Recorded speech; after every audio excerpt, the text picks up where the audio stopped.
Hey everyone, welcome back. Ready for another deep dive? Always. What are we looking at today? Well, today we're tackling a leadership style that's been generating a ton of buzz, Elon Musk's.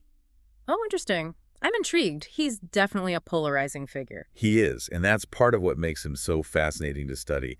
We're going to be focusing on the introduction to a book titled Elon Musk, the Visionary Leader. Okay, I'm familiar with that one. Sounds like a good starting point. It is. Our mission today is to figure out, to the best of our ability, what makes Musk's leadership style tick. And more importantly, I think what lessons we can learn from it. Right, Yeah. exactly. So, jumping right in, one thing that struck me from the intro is how it frames Musk. How so? It's not just calling him a successful CEO or entrepreneur or even just a billionaire, although he's all of those It's things, going bigger, huh? much bigger. It practically paints him as a figure who is single-handedly shaping the entire 21st century. Wow, that's a pretty bold statement. I can kind of see where they're coming from, though. Right, so what makes them say that? Yeah. What makes him so different from, say, any other successful business person? Well, for one thing, just look at the range of industries he's involved in and actively disrupting. We all know about Tesla, right? Electric cars, sustainable energy. Yeah, that's kind of his claim to fame for most people. Right, but then you've got SpaceX pushing the boundaries of space exploration with reusable rockets and talk of colonizing Mars. I mean, it seems like science fiction, but they're actually doing it. Exactly. And then there's Neuralink, which is developing brain-computer interfaces. I mean, that's straight out of a sci-fi movie. And even the Boring Company, tackling traffic congestion with underground tunnels, it's like, is there anything this guy doesn't touch? He's got his fingers in a lot of pies, that's for sure.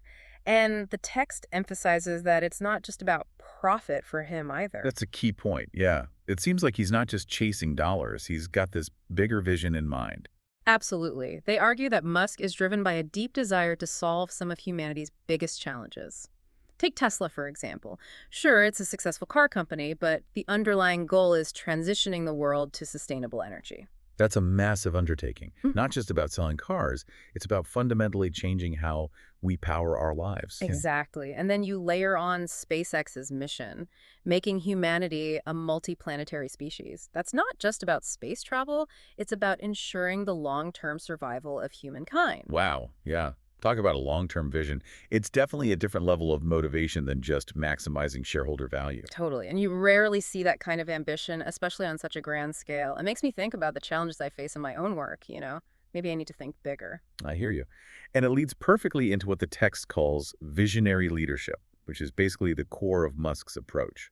But what exactly does that mean in this context? Well, it's definitely about setting audacious goals, aims that seem almost impossible to achieve, but it goes beyond just having big, crazy ideas. It's got to be more than just, hey, let's go to Mars. Right. Exactly. It's about inspiring others to believe in those goals. And then it's about relentlessly driving progress, pushing the boundaries of what anyone thought was possible. I think that's a key point.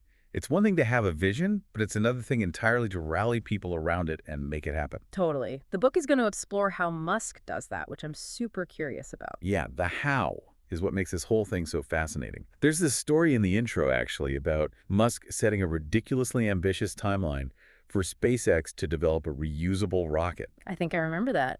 Everyone told him it couldn't be done that quickly, right? They did, but he essentially challenged his team to do what many experts had considered impossible. And, well, we've all seen the Falcon 9 land vertically. Yeah, mind-blowing. They pulled it off. That story really showcases Musk's willingness to take huge risks and just push the boundaries. Absolutely. He sets the bar incredibly high and seems to foster a culture that embraces challenges rather than shying away from them. And the thing is, it's not just about having the vision, it's also about building the right environment, the right team, the right leadership strategies to actually make it happen.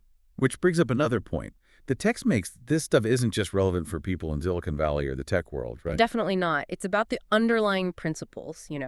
Whether you're leading a team at work, running your own business, or even just striving to achieve a personal goal, these ideas can apply. I like that.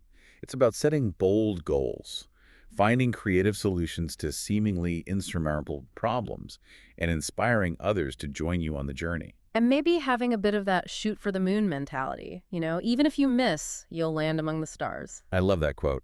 And it seems like that really is at the heart of Musk's approach. So to sum it all up, we have this figure who's not just successful, he's actively shaping the future, driven by this desire to solve grand challenges and using this unique visionary leadership style to make it all happen. And I think that last line from the intro sums it up perfectly. It says, understanding Musk's leadership is essential to understanding the future of innovation. What a statement. Right. It makes you think. What does Musk's trajectory tell us about the kind of leadership we need in the years to come? And what can we learn from both his successes and his failures? It's definitely something to ponder, no matter what field you're in or what goals you're chasing. Food for thought, for sure. Thanks for joining me on this deep dive. It's been a fascinating discussion. Absolutely. Always a pleasure. Until next time. See ya.